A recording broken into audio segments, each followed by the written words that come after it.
Salut les prévoyants et bienvenue sur ma chaîne. Aujourd'hui, je te retrouve pour une nouvelle vidéo. Je vais t'emmener visiter le refuge de Cédric et Marion. Alors, Cédric et Marion ont un superbe refuge en haute montagne. Ils m'ont donné rendez-vous avec un point GPS. Je t'invite à rester jusqu'à la fin parce que franchement, ça vaut le détour. Allez, let's go. Ah ben voilà.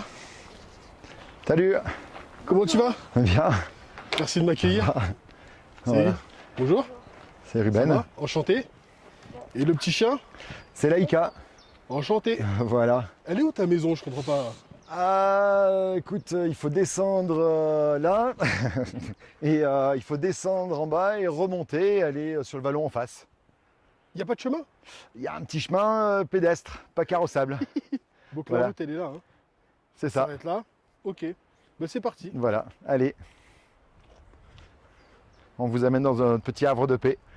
D'accord. C'est un vrai chemin pédestre. Voilà, on arrive, on a encore un petit chemin carrossable. Parce que j'ai un petit 4x4 qui est en bas, on arrive à passer pour emmener le matériel ou les courses. Mais c'est vrai qu'une voiture normale ne passe pas là. Là, on a juste 200 mètres. Après, c'est le vrai chemin pédestre. Ok. Oh oui, effectivement. C'est sportif. Bah, c'est la période estivale, ça va. La période hivernale, ouais, c'est bien. Ouais, ça glisse. En montant en ski de rando, c'est plus sympa. Oui, effectivement. Je vois toujours pas de maison. Ah, mais la maison, tu vas pas la voir maintenant, hein. Ah ok, d'accord.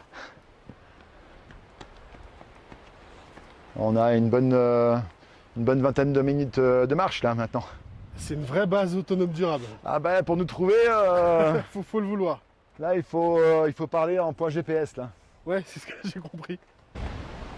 Voilà, si tu veux, ici c'est donc tout le matériel, on peut l'amener là, le bois, et puis donc la maison, je sais pas si tu peux la voir, mais elle est là-bas. Donc il faut descendre le vallon. Je la vois pas. Ah bah regarde, approche-toi, regarde. Elle est là-bas, elle est derrière les arbres là-bas. De l'autre côté de la vallée. Quoi. Voilà, donc là on a une nacelle. Donc là, la nacelle est de l'autre côté. J'ai un câble qui part de l'autre côté et j'amène tous les matériaux ici. Donc il faut 5 minutes pour Donc, en fait, traverser d'accord, le. tu te fais livrer ton matériel ici et avec la nacelle c'est- façon tyrolienne. C'est moi qui l'amène. Ah, c'est toi qui l'amènes, d'accord. Ouais, ouais. Et ça va jusqu'à la maison. Et ça va juste à 20 mètres de la maison. Donc comme ça nous Tu peux facilite. mettre combien de kilos dans ta nacelle? 500 kilos. Donc je D'accord. peux mettre voilà, la nourriture, je peux mettre même un petit peu de bois. Parce qu'il faut savoir qu'on fait des droits d'affouage et on va chercher notre bois qu'on va découper qu'on va couper, abattre des arbres là-bas, on les découpe, Ouais. on fait des tronçons d'1 mètre ici et on les met dans la nacelle et on s'amuse. Allez, pour chauffer 3 ans, ça nous prend une semaine de boulot pour chauffer 3 ans, pour 3 ans de chauffage. D'accord. Voilà. Ben, on continue alors. Allez, C'est parcours aventure. Mais il y a un chemin là? il y a un petit chemin, regarde. Ok.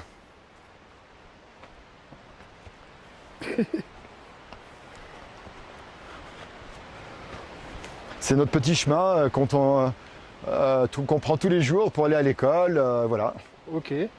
Sur le parcours, si tu veux, là, on a énormément de fraises des bois. Là, c'est petite plateforme de myrtilles. Donc, on les récupère avec un peigne. Et là, tout ça, c'est des myrtilles. On a énormément de champignons, surtout des sanguins. Des sanguins? Ouais, les sanguins, Je connaissais pas. c'est un champignon que, bon, c'est un peu banal, c'est un petit goût sympa. Et on fait des conserves avec. D'accord. Déjà perdu là.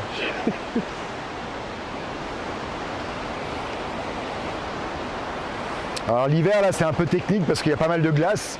C'est donc en ski de rando, on monte en ski de rando là. Et Ah, faut attention à pas tomber. ouais, mais ça va, les enfants ont l'habitude et au pire des cas, il y a pas mal de neige l'hiver donc ça va. Ok. On traverse une rivière. Incroyable. Waouh!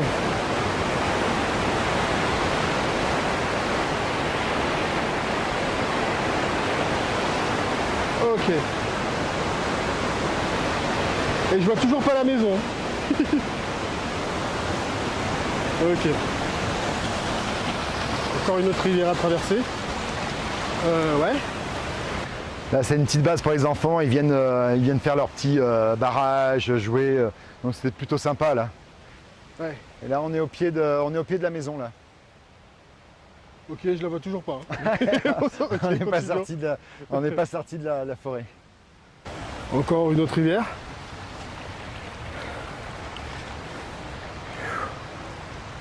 Ok, essaye de pas tomber.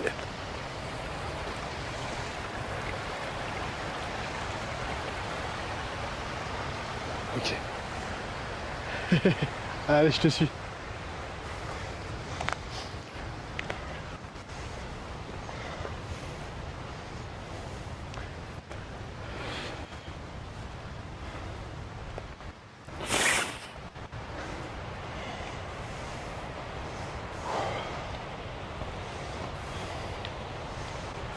C'est du sport, les gars.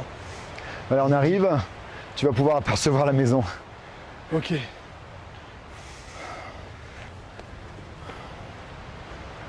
Wow. Voilà, notre petit havre de paix se trouve ici, là. Ah ouais, c'est... Donc tu vois, on n'est pas trop embêté par les voisins et par les gens qui passent, et voilà. Ouais, faut le vouloir pour vous trouver. Hein. Mais c'est un peu le but, en fait. Ouais, c'est sportif. Ça va, ma douce? Bonjour. Bonjour. Je te présente Steven, c'est Louve. Voilà.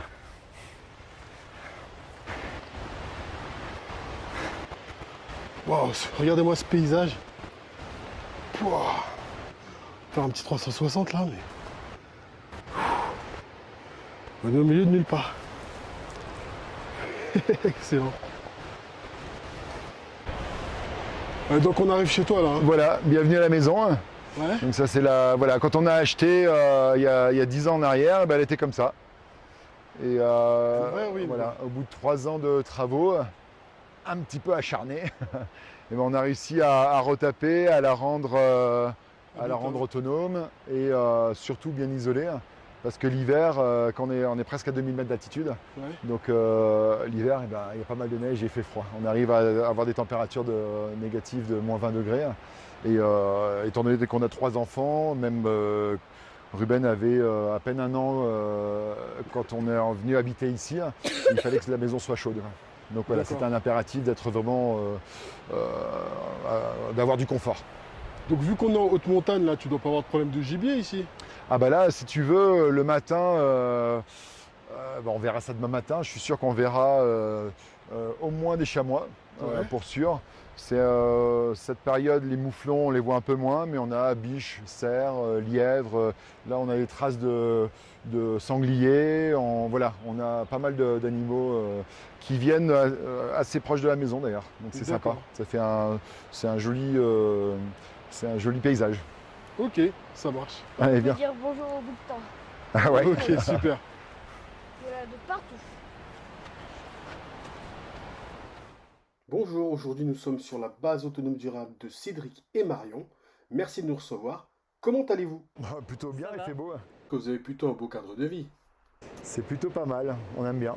Donc vous avez une base autonome durable totalement autonome en énergie, autonome en eau, autonome en chauffage. Votre premier voisin, il se trouve où? Ah, il est. Si on peut appeler un voisin, il est là-bas. Et ils viennent, Une fois par an. une fois, 2 week-ends par an. Donc on peut dire que vous êtes seul ici. Ah, on est bien, on est seul au monde, ouais. On a quelques randonneurs qui passent de temps en temps. D'accord. Donc ça fait combien de temps que vous avez cette base autonome durable? Maintenant, ça va Ça fait faire 10 ans. 10 ans. Ouais. Ok, 10 ans. Le coin est plutôt magnifique. On est à quelle altitude exactement? On est presque à 2000, ouais. On n'est pas, voilà, on est pas loin des hauts sommets, là. 1950. C'est ça. Alors qu'est-ce qui vous a donné l'envie de quitter la ville et de vous installer en haute montagne avec vos enfants? Ah, si je peux me permettre, moi c'est un rêve d'enfant. Hein. Et puis on voulait une cabane perdue dans la montagne parce qu'on redonne beaucoup avec Marion. Et c'est vrai qu'à l'époque on n'avait pas d'enfants et on prenait les sacs à dos, on partait. Et quand on a eu notre premier enfant, c'était un petit peu plus dur de partir avec la poussette et le porte-bébé derrière. Et on s'est dit si on prend une petite cabane dans la montagne, on arriverait éventuellement à mettre le lit bébé, avoir un pied à terre en fait pour partir dans la montagne. Et l'idée est venue un petit peu comme ça. Et puis on avait aussi cette de se dire que s'il y a un souci économique, on va dire, on pourra venir se réfugier ici, quoi. Et au final, c'était une C'est-à-dire qu'il n'y maison. a pas de frais qui sont inhérents au non, fonctionnement de la on a, maison. on a très peu de frais sur la maison, ça nous Il y a pas de revient frais. peut-être à 300-400 euros par an, chauffage inclus, donc voilà. Donc 400 euros par an, ça représente quoi la taxe foncière? Taxe foncière, taxe d'habitation et le bois. Voilà, on fait un droit d'affouage pour le bois, c'est-à-dire qu'en donnant une autorisation à la mairie, qui elle-même demande à l'ONF, et on va marquer certains arbres. Alors là, on a fait des droits d'affouage dans la forêt en face, donc ils nous marquent des arbres soit pour la charpente de structure, soit pour le bois. Donc là, jusqu'à maintenant, on en a fait 2 et ça nous a suffi pour faire la toiture de la maison et faire du bois de chauffage. Donc en gros, tu payes une petite taxe si tu vas couper toi-même ton bois dans la forêt, c'est ça? C'est ça, exactement. Magnifique. Ça revient beaucoup moins cher. Donc c'est le droit de quoi exactement? Droit D'affouage. d'affouage. C'est du bois qui est marqué par l'ONF. Voilà, on doit passer par l'ONF pour le. C'est dans la gestion de forêt, la gestion durable C'est des ça, forêts. il marque les arbres qui gênent La croissance la des croissance autres, des beaux arbres. voilà. Voilà. Donc on récupère ceci. Je connaissais pas du tout ce droit d'affouage. En plus, ça doit être économique. Ah bah écoute, nous ici de notre côté, je crois qu'on paye 600 euros les 10 ou 12 mètres cubes. Donc ça doit faire une quinzaine je sais pas, j'ai pas fait le calcul, mais entre 15 ou 17 stères de bois. Donc voilà, quand tu divises par voilà. Et tu as le droit de prélever combien de fois par an le bois? Un droit d'affouage par an. Un droit d'affouage par an, voilà exactement. Bah, nous, un droit d'affouage, ça nous fait 3 ans de chauffage. Donc tu es autonome en électricité, mais comment tu es équipé? Alors, on a 4 panneaux de 300 watts sur le toit qui viennent charger avec un contrôleur de charge 4 batteries de 200 ampères en 12 volts. Donc c'est un système en 48 volts. On a donc 9,6 kg de stock. Et on a un convertisseur chargeur Victron, un 3000 VA qui nous fournit du 220. Alors ça suffit pour avoir tout le luminaire. Donc on a 5 chambres avec un salon cuisine. On a du luminaire dans chaque chambre, des prises de 120 dans chaque chambre qui alimentent tous les appareils ordinateur, téléphone. Et puis après, on a une machine à laver en énergivore. On n'a que la machine à laver. On a le lave-linge, voilà. le congélateur et Voilà. un grand frigo. Mais le congélateur frigo, c'est du A+++, on va dire. Ça consomme rien. Voilà, mais c'est un grand volume quand même. C'est un grand volume, ouais. D'accord. Et pour l'eau de boisson et l'eau en général, comment vous puisez dans le torrent? Voilà, le problème avec le torrent, c'est que l'été, on a un peu plus haut, il y a des bergers avec plus de 2000 moutons. Et on évite de boire l'eau du torrent l'été. Mais l'été, on a 700 mètres de tuyaux qui montent dans la sortie d'une petite cascade. Donc au-dessus d'une falaise, il y a une source. Ça tombe en cascade. On a un captage d'eau là et on a 17 barres de pression qui arrivent à la maison. Donc on a un réducteur de pression. Et on sait que de là d'où vient l'eau, elle n'est pas pâturée. Donc il n'y a pas de risque ou très très peu de risque de pollution. C'est ça, bon, ça fait donc 12 ans qu'on la boit voilà. depuis 10 ans 12 ans qu'on la boit et les il n'y a pas de problème. enfants tout petits qui n'ont jamais... Et pour l'hiver, parce que l'hiver on a beaucoup de neige, on a un système au mois d'octobre ou novembre, quand les premières neiges arrivent, on remplit 2000 litres de cuves qui sont à l'intérieur de la maison, isolées. Et donc elle reste hors gel. Elle reste hors gel, même si on n'a pas de chauffage dans la maison, elle reste hors gel. Et l'hiver, quand on monte en ski de rando, on peut utiliser une cuve pour le chauffage de la maison et il nous reste 1000 litres de stockage pour la douche, la vaisselle, tout ça. Alors pour vous chauffer, vous utilisez quel système exactement? Parce que l'hiver ici, j'imagine qu'il fait très froid. On a de la neige de partout, on a du moins 20. Et on du vent. On a du vent, on arrive à avoir du moins 20, mais ça varie entre moins 10 et moins 15. Et on a un système d'un poêle bouilleur. Donc on fait un feu, ça chauffe les 40 litres d'eau qu'il y a dans le poêle bouilleur.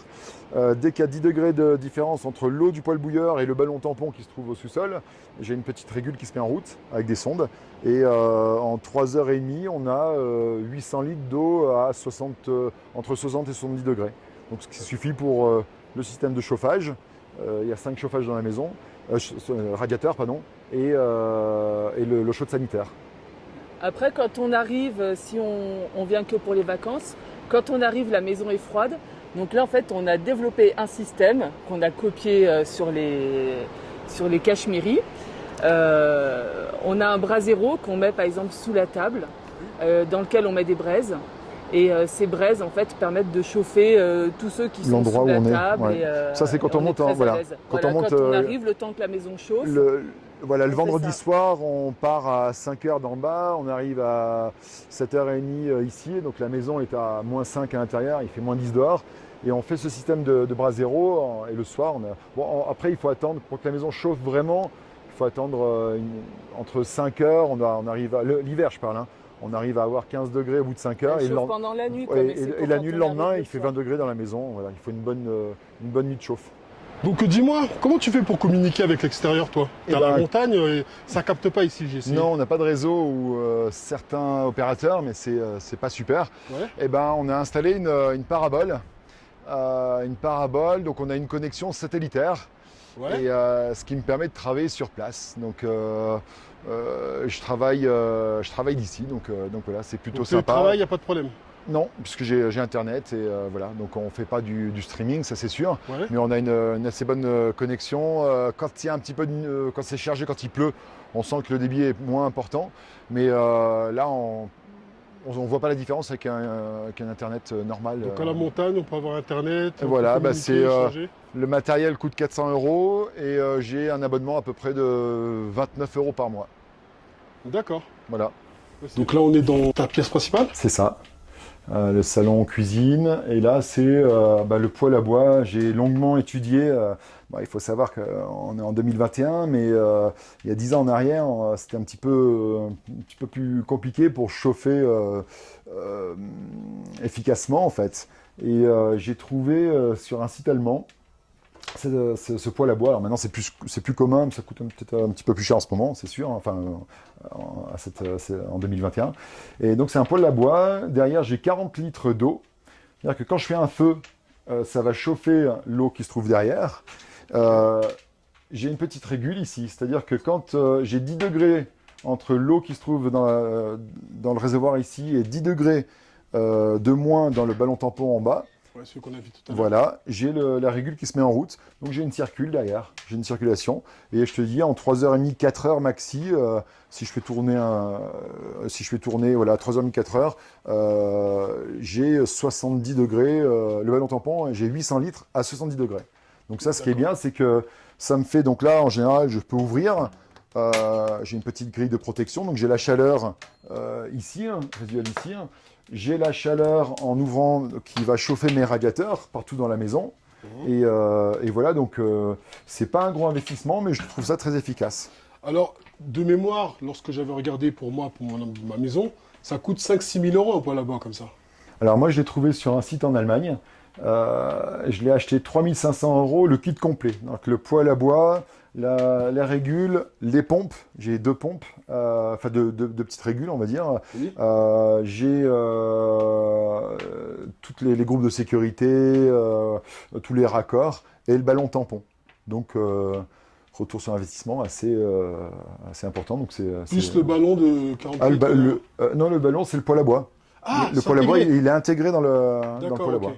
Voilà. Ah ouais, c'est pas cher, effectivement. Non. C'est quoi le nom de ce site pour les internautes? C'est Offensite. Je vous mettrai le lien dans la description. D'accord. Donc c'est vraiment moins cher et on te livre en France. Aujourd'hui, alors à l'époque, il y a 10 ans en arrière, et je pense que j'y suis allé il n'y a pas longtemps, et ils ont encore des produits assez performants, et voilà. Et moins cher qu'en France. Et ce qu'il y a qu'en France, c'est si moi j'avais fait faire un devis pour faire une installation ici, c'était 3 fois le prix, quoi.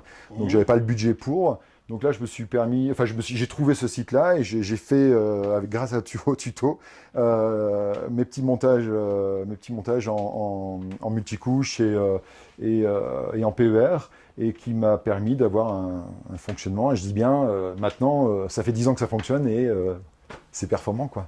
Ok, donc là, on est dans ton local technique. Ouais, c'est ça. Alors c'est quelque chose que j'ai fait il y a 10 ans en arrière. Donc c'est moi qui l'ai fait, je ne suis pas technicien du tout, mais ça a le mérite de fonctionner depuis 10 ans. Oui. Et voilà, donc là on a le contrôleur de charge qui gère les 4 panneaux. Donc, on peut monter encore, je peux rajouter 4 panneaux supplémentaires, c'est un appareil américain. Il a le mérite de fonctionner depuis 10 ans, donc voilà, ça c'est du Victron.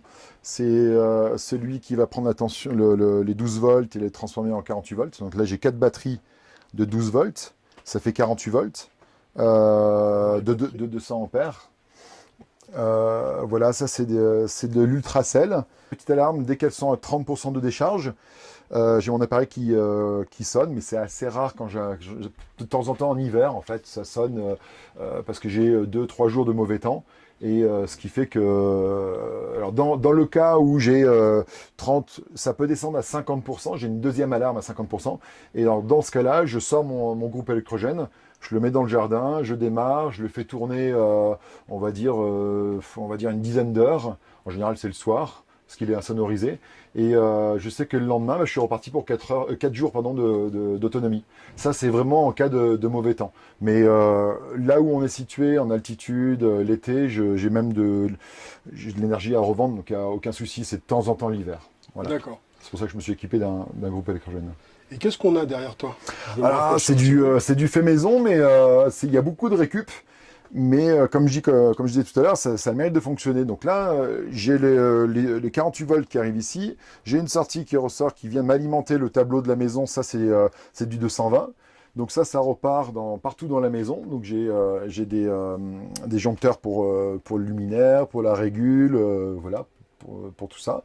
Et donc voilà, tout ça fonctionne. Et là, de ce côté, si tu veux, j'ai mon système de chauffage. Alors ça, je suis hyper satisfait de ce matériel. Ça m'a pas coûté cher. J'en ai eu pour 3 500 € de matériel livré. C'est du matériel qui vient d'Allemagne. Et si tu veux, donc là, j'ai l'arrivée de la source. Donc j'ai un réducteur de pression là-haut qui est à 3 bar 5. Oui. Il vient m'alimenter le ballon tampon. Le ballon tampon, quand il est rempli, il est connecté avec le poêle à bois. C'est-à-dire que quand je fais un feu dans mon poêle à bois, j'ai un petit réservoir de 40 litres. Je fais un feu, ça chauffe l'eau. Dès qu'il y a 10 degrés de différence entre les 40 litres là-haut et le ballon tampon, j'ai la régule qui se trouve ici, qui se met en route. Et en 3h30, 4h, j'arrive à avoir ce ballon tampon qui est de 800 litres entre 60 et 70 degrés. Donc ce qui me permet en un feu d'avoir 70 degrés. Alors l'hiver, quand on vient passer 10-15 jours dans la maison, ou 3 semaines, je fais un feu tous les jours, constamment. C'est-à-dire que le poêle à bois me chauffe la pièce principale. J'ouvre la régule pour le chauffage. Là, j'ai juste à ouvrir, donc j'ai de l'eau chaude qui va partout dans la maison, dans toutes les pièces. Okay. J'ai même enlevé les radiateurs dans les chambres du haut parce que j'avais trop chaud, donc aucun intérêt. Donc je les ai même enlevés parce que là, la chaleur monte. J'ai 50 cm d'isolant dans le toit, donc il fait très très chaud. Donc voilà, c'est mon petit système. Je l'ai posé moi. Alors, si j'espère que les plombiers, en me regardant, me feront pas trop de... Ça marche depuis 10 ans, voilà, donc tout fonctionne et c'est super simple. J'ai juste à appuyer sur un bouton pour que ça se mette en route. Et surtout, j'ai une sonde qui est reliée en bas parce que la température la plus fraîche c'est en bas de la maison, et quand la température l'hiver arrive à 20 degrés, et ben j'ai les radiateurs qui se mettent en route. J'ai une petite régule, voilà, j'ai des petites sondes dans chaque pièce. D'accord, qu'est-ce qu'il y a autour de ton Cumulus? C'est un isolant. C'est un isolant parce que comme l'hiver, on ne vient pas tout le temps. Moi, je laisse tout le temps l'eau dedans. Donc, comme la maison est semi-enterrée, plus cet isolant, on est hors gel, voilà, sans chauffage. D'accord. Donc, tu fais un feu, ça réchauffe combien de temps? Alors, quand je fais un feu dans le poêle à bois, un feu, alors, je veux dire 5-6 bûches, ouais. Ça me permet de chauffer les 800 litres d'eau chaude. Donc après plusieurs jours, ça peut rester chaud? Ah j'ai 800 litres, ça veut dire que si je n'utilise pas, là ça reste, c'est isolé. Donc en général, quand je fais un feu à l'intersaison, on va dire printemps et automne, quand j'ai pas besoin de mettre les radiateurs, j'ai 5 jours d'eau chaude. C'est magnifique. En faisant un feu. Okay. Donc ça c'est vraiment économique au possible. Étant donné qu'on fait le droit d'affouage pour aller chercher notre bois dans la forêt, c'est hyper économique et très fonctionnel, voilà, très facile. Ok, merci. Qu'est-ce que c'est l'espèce de petit module juste à côté? Ah là, c'est un BMW.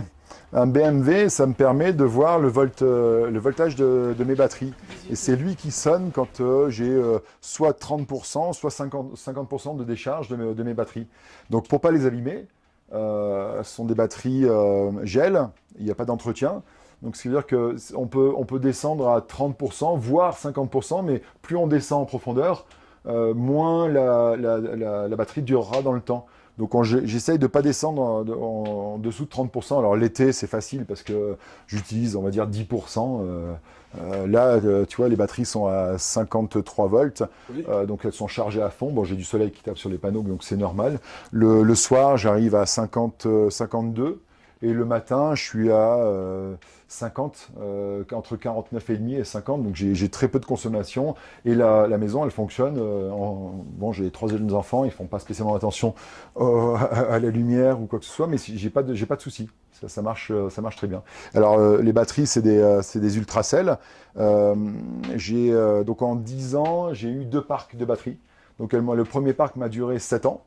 Et là, ça fait 3 ans que mes batteries, le deuxième parc est en place. Et je dis bien, on va dire que c'est 1000 ou 1200 euros de batterie, je me souviens plus exactement. Mais tes batteries, c'était des batteries chinoises.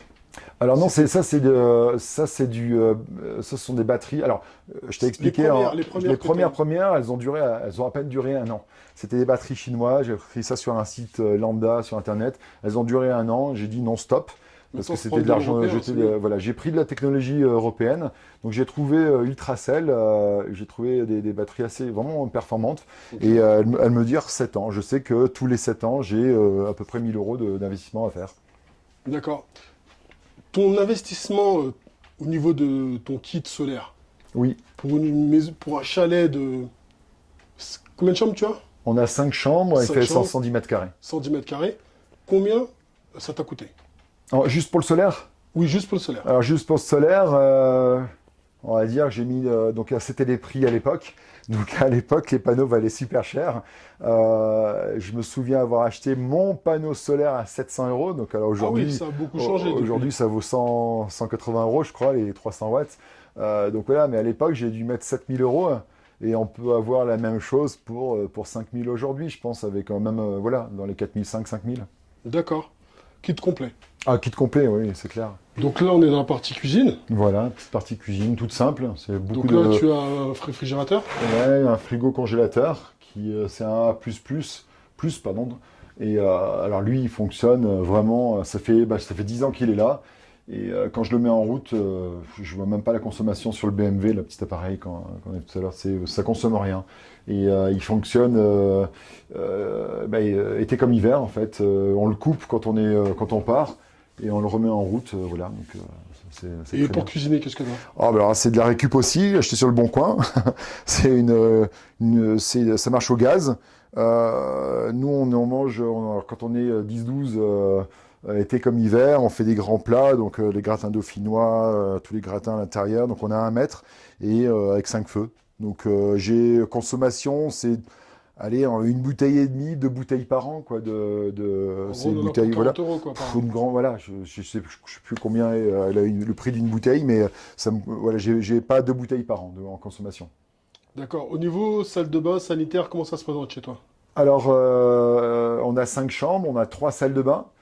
Étant donné qu'on a de l'eau à foison, on a 3 baignoires. On utilise, tant qu'on fait du feu, on a de l'eau chaude. Donc on fait pas mal de rando l'hiver, donc on arrive, on transpire, on se prend des bains, c'est toujours agréable. Donc on fait pas attention à la consommation de l'eau parce que si elle coule pas chez nous, elle coule dans le torrent en bas. Le bois, étant donné qu'on a un petit, c'est pas un gros poste financier, donc on chauffe bien. Et voilà, on a 3 toilettes aussi. Et les toilettes, je me suis amusé à faire un puits perdu dans le jardin. Oui. De 2,50 m de profondeur, 2 mètres de large, de long et 1,50 m de large. Et j'ai rempli de grosses, petites et moyennes de petites pierres, cailloux, quoi, avec un bitume tout autour. Et aussi, ça fait 10 ans que ça fonctionne. Donc pas de toilettes sèches, tu as des toilettes comme en ville? Comme en ville, une chasse d'eau. C'est voilà. Moderne, c'est le luxe. Presque. Je voulais, comme je te disais tout à l'heure, je me suis pris au jeu en disant, les toilettes sèches, il faut l'assurer, c'est tout un fonctionnement, étant donné que là, il y a un accès pédestre. C'est sans illimité. Voilà, c'est cet aspect-là, je me fais plaisir, et ce qu'il y a, c'est qu'il assure, il faut aller la chercher assez loin, oui. Et tu as vu l'accès, oui, pour l'amener, c'est compliqué. Donc, étant donné qu'on avait de l'eau de la source, j'ai préféré opter pour cette option. On peut voir à quoi ressemble une chambre? Ah, bien sûr, avec plaisir. Là, c'est un petit escalier qui donne accès à la pièce au-dessus.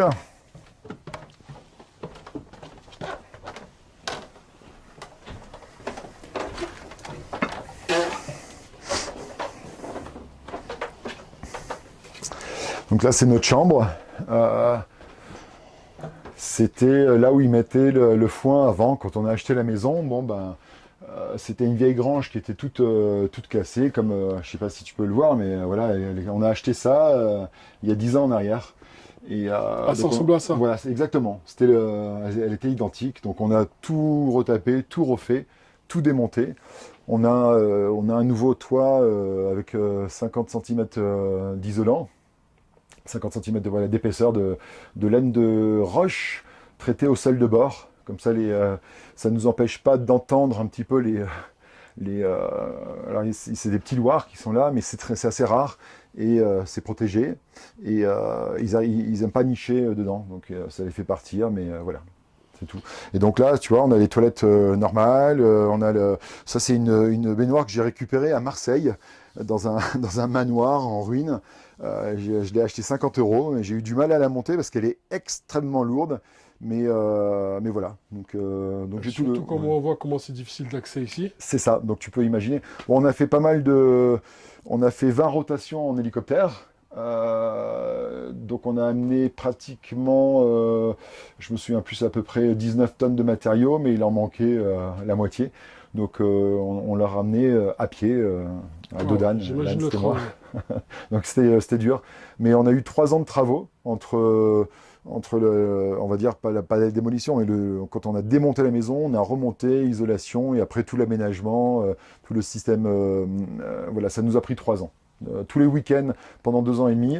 Et 6 mois d'affilée, je suis monté directement pour faire les travaux pratiquement seul, et je me suis fait aider par mon frère pour le toit. Donc voilà. C'est une petite cabane. Je suis pas technicien, c'est-à-dire je suis pas. Moi, les travaux j'aime bien, mais j'ai pas été formé pour ça, donc je l'ai fait à ma sauce. Et par contre, c'est pas très fini, mais par contre, c'est fonctionnel, c'est costaud et ça dure. Donc on a le retour de 10 ans et ça fonctionne. Donc voilà. Autonome en électricité, en eau C'est ça. et en chauffage.